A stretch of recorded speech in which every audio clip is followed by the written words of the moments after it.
seguir na lo que Otmar está dizendo novembro, em verdade, nós vai corte, um sospechoso tem direito, se está aí que a investigação está tardando, ou está aí que o Ministério Público está dormindo, em um caso, tem direito vai corte, para pedir juiz comissário para terminar a investigação, ou dar uma fecha final, um deadline, para o Ministério Público tomar uma decisão, em caso, para perseguir, ou dar uma pessoa carta, caminho que também não está perseguido mais penalmente.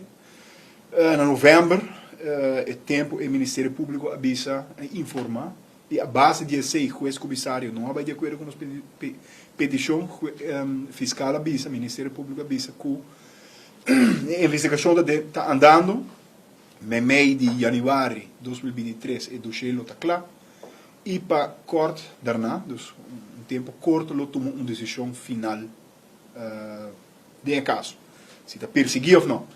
Se está um Vasco, está um Vasco, Otmar, por fim de janeiro, começo de fevereiro, de Bahia, por fim, se o Ministério Público também perseguir ou não.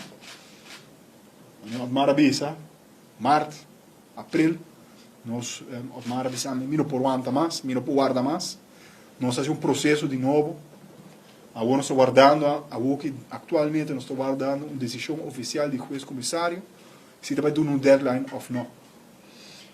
Então, mostra, de caso específico, Otmar avisa, que está por mim, que como pensa, que a minha opinião, me é um pouco estranho.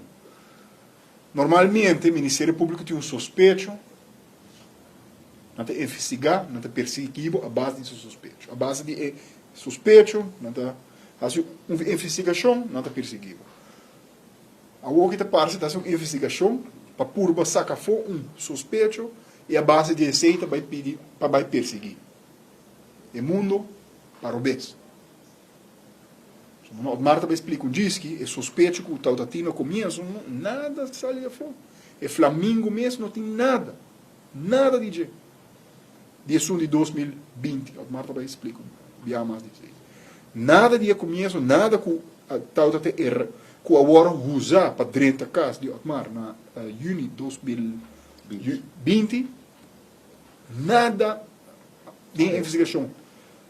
Otmar não hora faz uma pergunta, não só um documento over de suspeito aí, de dia já e essa mostra que isso não está parte de lo que não vai perseguir Otmar de jeito. Full outra coisa. Agora, trobe. Ministério Público começou eigenlijk Otmar a investigação começou em 2019. 2019. Agora que não está 4 anos.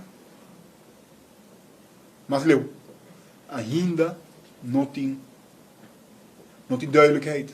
Otmar ainda está inseguro. O que vai passar com ele? Então, isso é eigenlijk a parte legal que nós estamos bezig com ele, para purba de obrigar o Ministério Público para tomar uma decisão.